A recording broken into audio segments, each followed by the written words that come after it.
се уште влечеме поуки, веќе подолго време, од случајот на Валам. И вечерва ќе го обработиме на некој начин, ќе го разгледаме можеби и така поинтересниот дел, кој што, знаете, мнозина скептици како случајот со Јона и рибата, и овој случај на Валам со магарицата го сметаат, не знам, како детска приказна или нешто што може само на цртан филм да се види. Но сето слово, сето Божје слово е инспирирано и благословено од Бога, дадено за наша поука. Па така и овој случај. Значи, токму во случајот со Валам се гледа онаа борба која што веројатно се случува во главата кај секој од нас. Дали ќе постапиме на свој начин, кој што нели минатиот пат зборувавме најчесто, или на Божи начин, односно чива волја ќе твориме. Тоа е всушност клучното. И накратко само се подсетиме, му доаѓаат, знаете дека Моавскиот цар го најмува Валам за да го проколне Израел и прво му доаѓаат, значи му испраќаат мадијамски и моавски старешини со подароци, богати подароци, и иако на него му е јасно дека Бог не може да проколне нешто што го благослови, што е благословено, сепак овој им вели, ај преднокевајте кај мене, јас ќе си го прашам Бога. И Бог му одговара во Броеви 22:12, значи 4 Мојсија 22:12, Бог му вели на Валама, експлицитно, јасно, гласно, појасно, не може да биде. Не оди со нив. Не проколнувај го оној народ, зашто е благословен. И уште самиот Валам подоцна, тоа ќе очитаме самиот и каже, што Господ благословил, значи не може да го смени сето тоа. Значи јасно му вели, не оди со нив. И нему му е тешко, знаете, срцето му вели, сака да оди, меѓутоа им вели, Господ не ми дава да појдам со вас. И сега, тие мислат дека, веројатно, треба да ги зголемат подароците и сега е вториот обид. Повторно му доаѓаат во 18 стих од истата глава, но тој повторно им одговара, им вели, сега малку кажува силни зборови, навистина силни зборови, нешто што треба и нас да не одликува, меѓутоа сепак во срцето сака да појде. А видите што вели? Да ми ја даде Валак и својата куќа полна со сребро и злато, не би можел да ги престапам заповедите на Господа мојот Бог за да направам нешто било големо, било мало. Цело време тоа злато го влече и го тера да оди, а видите што вели. Но, пак вели во 19 стих, иако Господ му кажал јасно, не оди, тој пак ми вели во вториот обид, но поминете и оваа ноќ тука, па да научиш што ќе ми рече Господ. Значи, второ мислење. Сака да побара од Господа второ мислење. Како да ова е, знаете, некој човек. Обично луѓето, ние сме такви, можеме еднаш да кажеме вака, па да се смениме поинаку.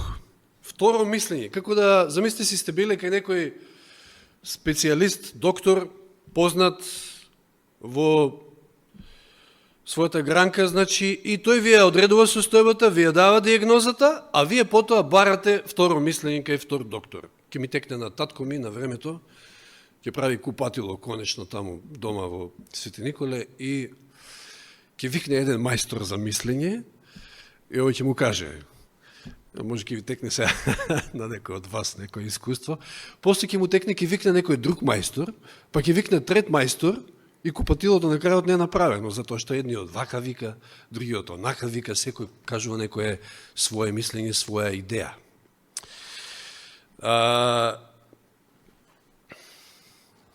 Ако Господ нешто јасно кажал, да речеме, ајде, може би, најјасен пример, сеќавај се да го празнуваш саботниот ден.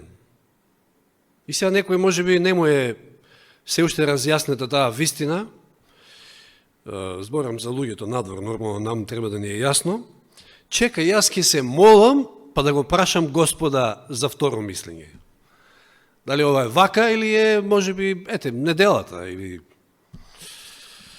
петокот, или средата, не знам. Може би Господ ќе го смени своето мислење. Знаете што се случува во вакви случаи, кога Господ јасно кажува нешто, бараат второ мислење. Тие доведуваат својата душа во опасност, сушност. Значи, затоа што обидувајќи се да го натераат Божјето Слово да го каже она што тие сакаат да го каже, молејќи се при тоа, на вистина, тие не може да ја сменат вистината, туку го менуваат својот став кон вистината. А тоа може да биде опасно по самата душа. Затоа што заслепени од тоа што ги води, онаа нивна желба, едноставно ќе почнат да си ги толкуваат работите како што тие сакаат. И може да, всушност тоа е отфрлање на јасното Божјо Слово.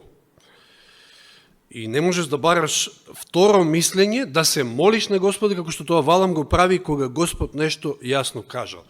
Ова е нешто налик на, еве ќе се послужиме со еден хумористичен пример, да кажеме. Човек кој што сака да ја намали својата телесна тежина, знаете, тоа е денеска проблем на мнозина. Слабост му се, да речеме, јадел многу кровни и често пати на минување за некај работа ќе сврати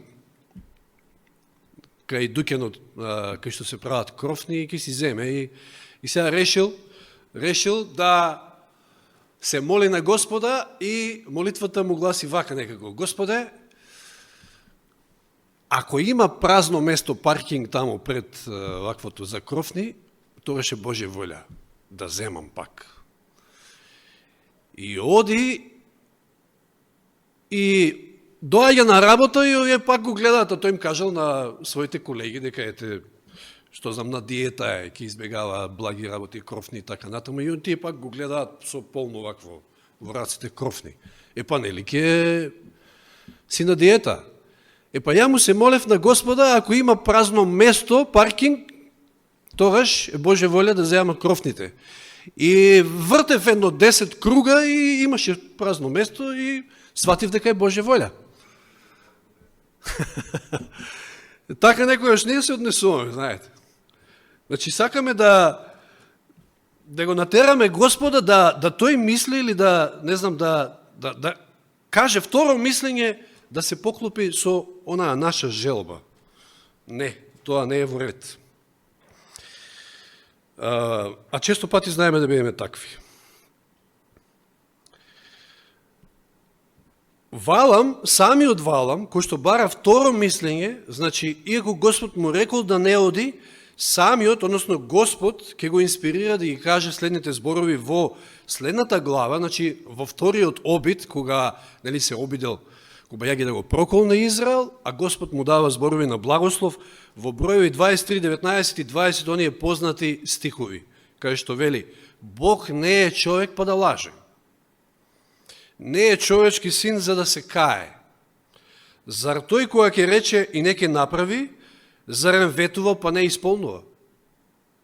Бог не е променлив, не се менува. Бог кога кажал нешто, то така и ќе биде.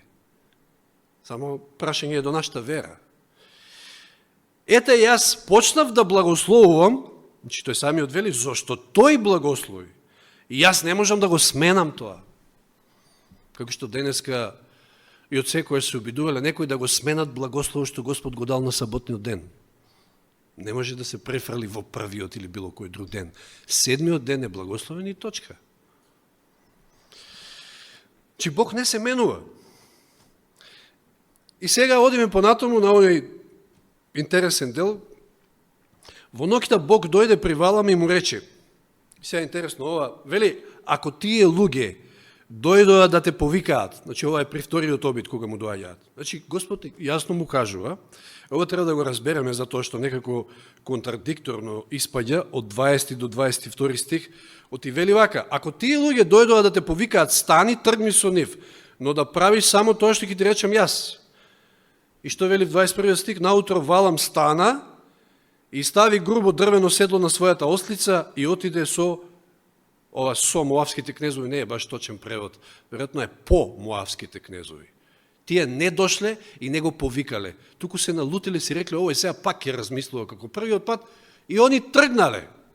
Сабале, овој станува, и затоа што е желен за да се добере до наградата, ќе го оследла ослицата, магарицата и ќе тргне по нив со брзи чекори за да ги стигне.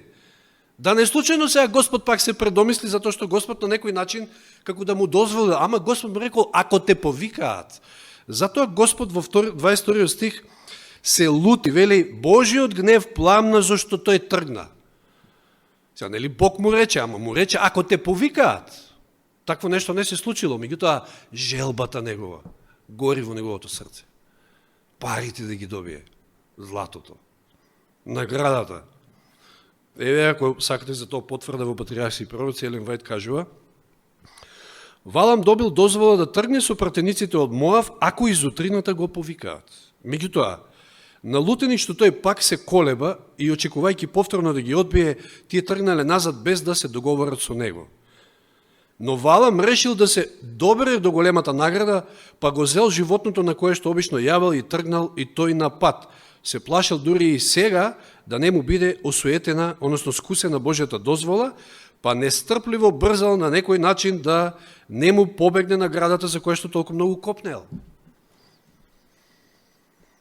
Тргнал со магарицата. И сега што прави Господ овде? Значи, ова е ситуација која што, ви кажав, често пати, веројатно, и сме имали ние вакви искуства, ваква борба во нашиот живот. Наша желба, наш копнеж некој. Знаеме Господ дека вели не треба, меѓутоа не. Ти си упорен и покрај тоа што Господ ти рекол не. И сега Господ треба да мора да преземе некои поинакви мерки. И што прави овде Господ? 23 стих. Кога ослицата го забележе Господовиот ангел, што се случува? Господов ангел излегува да го попречи патот негов. Како што стои, вели, на патот, со извлече меч во раката, значи Господов ангел со меч. Ова е всушност, еве ќе видиме и во следната поука ни е за грмушката која што гори, знаете, капината, Мојсей. Со кого се сретнува Мојсей таму? Кој е тој Господов ангел таму во грмушката? Исус. Ова е средбата на Валам со Исус, всушност. Господовиот ангел е Исус. Со извлече меч во раката. И вели, сврти од патеката, магариците која го виде, и тргна по полето, во друг правец. Валам почна да ја бие ослицата за да ја врати на патот. Сега внимавајте како следат следните стихови. Значи 24. Тогаш Господовиот ангел застана при тесниот премин. Сега се наоѓаат кај тесен премин меѓу лозјата, а имаше ограда и од оваа и од онаа страна. Ослицата, забележувајќи го Господовиот ангел, се стисна покрај зидот и ја притисна до зидот Валамовата нога. Тој пак почна да ја бие. Господовиот ангел тргна напред, па застана на тесно место, каде не можеше да сврти ни десно, ни лево. Сега нема каде. И што прави сега? Ослицата кутра, го согледа Господовиот ангел, легна под Валаман. Што ќе прави друго? Назад да оди. Не знам колку е изводливо баш ослица, односно магарица, колку може баш тоа да го изведе. Океј, како и да е, нема каде да оди сега. И легнува под Валама и овој пак ја бие, почна да ја бие ослицата со стап. Што забележувате овде во овие стихови? Патот полека се стеснува, така?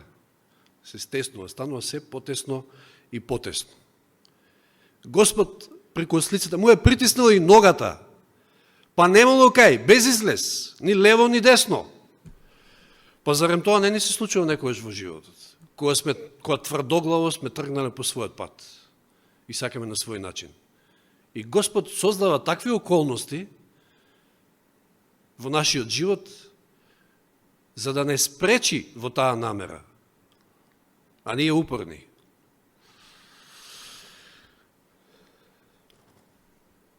Тој сака да не спаси, меѓутоа и ќе не доведе во, ајде да речеме таква позиција, пат позиција, може да кажеме, кога немате потек, немате каде да одите. Како во шахот, значи, немате никаков потек на располагање. Мора да застанете, стоп, Господ сака да ве спречи. Валам цело време, Господ му рекол, отворено, не оди, повторно, бара мислење, не оди. И после му дозволи, добро, ајде, оди ако те повикаат. Па нормално, Господ нема да се бори со вашата слободна волја, нели? Рековме, тој ја почитува на крајот слободната волја. Ќе направи се што е во негова мок, меѓутоа на крајот ќе ја пушти. Ама последиците ќе си ги сносиме. И сега се случува најинтересниот дел во 28 стих, што кажав, ова само на цртан филм го има, меѓутоа го има во Библијата. Значи се случило, ова е вистински случај. Тогаш Господ ја отвори устата на ослицата. Ова е вториот и последниот пат, мислам дека во Библијата каже што животно зборува. Првиот пат кај беше? Змијата се разбира, на почетокот. Овој пат е магарицата на Валам. И таа му проговори на Валама, што ти сторив па ме биеш веќе 3 пати. Магарицата која што верно му служела цел живот и никогаш вакво нешто не направила, подоцна ќе му каже тоа. А он е толку заслепен со таа алчност и без сака да ги стигне овие муавците, што почнал да се разговара со магарицата, не е ни свесен дека разговара со магаре. Интересно, колку човек може да биде слеп и да прави вакви нерационални работи, мислам. Не е ни свесен. За момент си помислил дека тоа е нормално, како да му се обреке човек, знаете. И сега 29 стих, Валам ми одговори на ослицата, што ја одговара, затоа што ме навреди, затоа те бијам, да имам меч во раката, сега ќе те убиев. А не гледа, не е свесен, не го гледа ангел од Господов со меч во раката. Што значи опасност по неговиот живот. А тој вели, не да те бијам, да имав меч, ќе те убиев. Видите колку е упорен да си ја постигне целта. А ослицата му одговара на тоа. Зар јас не сум твојата ослица на која јаваше во текот на целиот твој век до денес? Дали имав навика да постапувам така со тебе? Сака да го вразуми, пазите, магарицата сака да го вразуми, да му текне дека не е до неа. Не дека таа сега и тектало нешто по свој кеф ке прави. Не. Ова било послушно магаре. Па тоа е лекцијата за овој лажен пророк овде, кој што мисли дека е, не знам што, знаете, човек која се мисли дека е Божи гласноговорник, може да многу да се понесе. Па затоа и лекцијата овде со магарето. Знаеме на што е символ магаре. Деновиве читав, па тоа често пати се проследуваше на Фейсбук, вели, лисицата е онаа вика кој што измислува лажни вика приказни, овцата е таа кој што ги шири, а магарето е тоа кој што ги верува на тие приказни. Значи, често пати знаеме во басни, магарето е представено како глупаво, како инат, така натаму. Меѓутоа, овде гледам дека ослицата сака да го вразуми, Валам му вели, па ја тебе ти служев. Интересно е овде, имаше една забелешка од Даг Бачелор од порано што сум ја слушал, за овој пример е неверојатно добра за мене, ќе ја споделам. Оваа магарица, иако толку послушна, значи му служила цел век на Валам, овде не го слуша, свртува од патот. Зошто? Затоа што Валам оди по пат кој што не е по Божја волја. А магарицата што ја јавал Исус, се сеќавате, прв пат била јавана од него, со која што влегол во Ерусалим. А послушно го водела таму кај што одел, затоа што тоа било по Божја волја. А знаете, магаре прв пат јавнете го, па да видите како ќе биде. Како конј, исто, див. Диво магаре. Не може тоа, треба малку да се истренира, треба време. Меѓутоа, еве, таа магарица што го внела Исуса, била сосема послушна. А оваа кој што му служила цел живот на Валам, овде покажува непослушност. И сака, и на крајот му текнува на овој, откако ќе каже, па не си се однесувал никогаш така, и тогаш Господ му ги отвори очите на Валама. Цело време магарето го гледа Господовиот ангел, а Божиот пророк, ја ги не гледа ништо, заслепен од парите. Страшно и една убава лекција. И тој го види Господовиот ангел кодечно како што стои на патот со гол меч во раката. И ја наведна главата и му се поклони. Сваќа дека тој претходно се заканува на магарицата дека да има меч ке ја убија, сушност сваќа дека таа истата магарица го спасува, да тој не биде погубен овде од Господовиот ангел со меч. Можеме да се запрашаме во нашите животи колку пати Господ испратил ангели за да не спаси од некоја ситуација. Тоа не знам, некојаш веројатно може би кој ќе бидеме во спасените и кога ќе ни дојде, кога ќе го видиме и кој може да разговараме со нашиот ангел или останатите ангели, па да ни кажат искуства каде се интервенирале во нашиот живот. Може би некои вакви слични искуства, значи како и Валам. Кој знае колку пати тоа се случило? Значи, некои околности во нашиот живот кои што може би ги сметавме и ги сметаме за случајно, всушност тоа било Божиот ангел кој што се обидувал да не спаси. Бидејќи сме излегле од Божијата волја, бидејќи сме тргнале да ги вршиме работите на свој начин. Ако се сетите, Господов ангел беше спремен да го убие и Мојсија кој што тргна да го извади израелскиот народ од Египет, ама не му беа обрежани децата, така беше? Заради спор со жена му. И Господов ангел му излезе без тоа, ќе беше убиен, значи. Читате ги таму стиховите, не знам кај беа во... Ќе пречуваме, да, веројатно, сигурно излез, да, имаме цело тромесечие пред нас. 32 стих, тогаш Господовиот ангел му рече, зошто ја биеше веќе 3 пати твојата ослица? И еве сега му објасно и вели, па јас истапив за да те спречам. Јас, зашто пред моите очи патот те води во пропаст. Некој пат му изгледа на човекот прав, така ли? Ама крајот му води во пропаст, во погибел.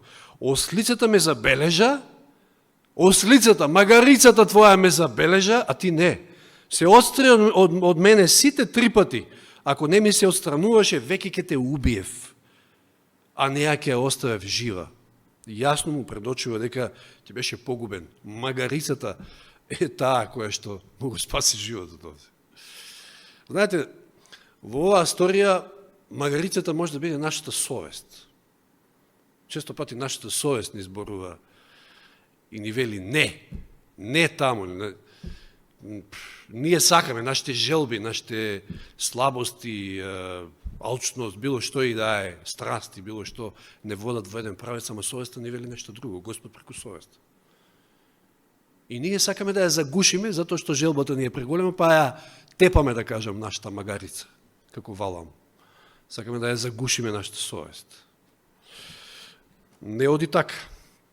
И еве, како многу пати овде, како што вели во Јов, понекогаш многу што можеме да научиме од немите животни, нели, како што вели во Јов во 12 глава 7 до 9, но прашете ги животните и тие ќе ве поучат. Праша ги небесните птици и тие ќе објаснат. Земните гуштри ќе ти го протолкуваат тоа, рибите во морето ќе ти раскажат. О создавањето на светот кој од нив не знае дека Божјата рака го создаде сето тоа. И немите животни сведочат често пати. И понекогаш многу по-јасно и подобро го разбираат Божиот глас отколку ние.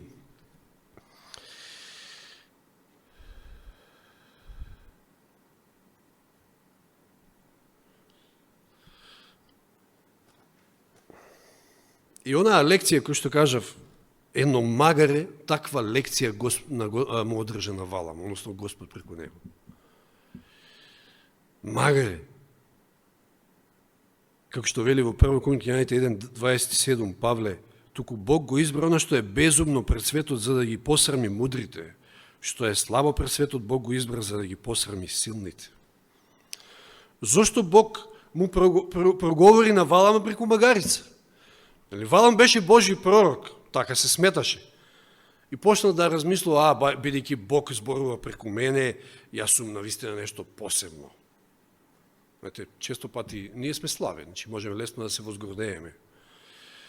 Јас ја заслужувам наградата затоа што Бог зборува преку мене, јас сум Божи пророк и така натаму. Бог му праќа посебна порака, му зборува преку неговата магарица и му вели, мислиш дека си нешто многу посебен? Па твојата магарица е посвесна од тебе. Твојата магарица гледа тоа што ти не можеш да го видиш.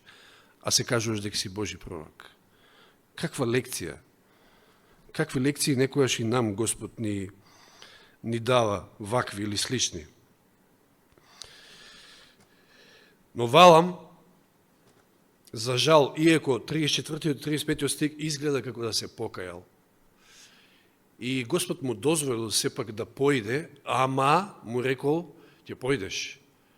Ти гледа дека веќе е упорен, тврдогов. Ајде да читаме 34-35, привршуваме. Тогаш Валам му рече на Господовиот ангел, согрешив. Не знаев, сега пазите, како ме не знаел, цело време знае. Вели, не знаев дека ти стоеше на патот пред мене. Па Господ цело време сака да го спречи. Му вели од почетокот, не оди, бара второ мислење. Чекај, ќе завратам ја уште некој круг, може ќе се отвори место за кровни, а? Па ќе биде Божја воља. Не знаев дека ти стоиш на патот пред мене, но сега ако е зло во твоите очи, па зарем не е свесен цело време дека тоа е зло? И ама се чита, се гледа тука дека Валам пак некако сака, Господе, ја знам, ама пушти ме некако, сакам да... Тоа е тоа. Но сега, ако е зло во твоите очи, јас ќе се вратам. Како да не? 35-тиот, на Господовиот ангел му одговори на Валам, оди со луѓето, но зборува е само оно што јас ќе ти го кажам. И Валам едва чекаше вакво нешто. И отиде.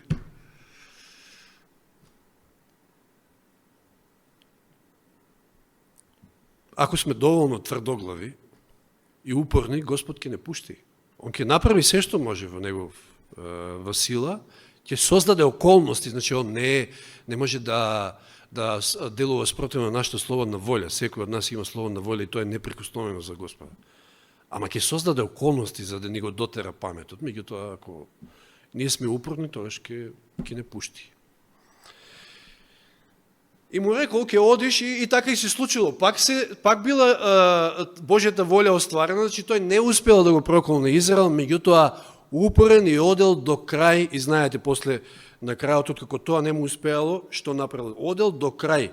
Значи, тој е оној кој што е заслужен по негово наговарање, преку жените, преку мавките, мадијамките, израелците направиле блуд и идолопоклонство и на тој начин го изгубиле благословот. Но и Валам ќе си го изгуби животот, за жал. Затоа што не се одврати од тој пат. На мој начин, па на мој начин. Абе, Господе, знам дека ти, ама ја на мој начин. Епа, тој пат оди сигурно во пропаст. И оди во смрт. Псалм 32:9, ова е последниот стих. А знаете, ова е еден од покајничките псалми, покрај 51-иот и 32-иот. Знаете, таму, како Давид вели, дека сепак после толку време ќутење за гревот се покајала на крајот и му олеснало. Претходно му било, нели, сето тоа тежина. И потоа не повикува и вели дека додека е време да се покаеме, додека е време да сватиме дека одиме по својот пат и да не ја тепаме веќе магарицата, затоа што не е она крива. И вели во 9 стих од 32 псалм, не бидете како конј или мазга без разум, чија дивина ја скротуваш со оглавник и узда, инако не би се приближиле до тебе. Магарицата во случајот на Валам му одржала лекција, односно Господ преку неа. И повикот е да не бидеме како Валам, неговиот пат е погрешен, како што и Каиновиот пат оди во пропаст, како велеше оној стих, и Кореевата буна, сето тоа оди во пропаст. Сето тоа се ликови кои што треба да не поучат да не постапуваме така во нашиот живот. Да не бидеме толку неразумни, да не бидеме тврдоглави. Она што го вели Светото Писмо, Словото, да го примиме. Можеме некојаш сакаме да го заобиколиме и така натаму. И да се оправдаме дека нешто е Божја волја. Меѓутоа, нешто кога е експлицитно и јасно. Да, знам, има некои области, можеби, кај што никој од нас можеби не може баш јасно да каже дали ова Божја волја, дали е што сега треба да правам денеска, едно друго, некој така посит. Меѓутоа има работи кои што се јасни. И не можете да ги заобиколите никако. И затоа да го слушаме гласот на совеста, доека може да се слуша. Светиот Дух е тоа. Светиот Дух со цел да се покаеме и да го исправиме нашиот пат. Затоа што тој пат оди во пропаст, ако продолжиме. Како што Валам завршил, не дај Боже, да не даде Господ да дозволи да било кој од нас вака заврши, да сме свесни, да на време се освестиме доколку чекориме по некој таков пат и да си ја слушаме совеста, да го слушаме Господа и Господовиот глас. Амин.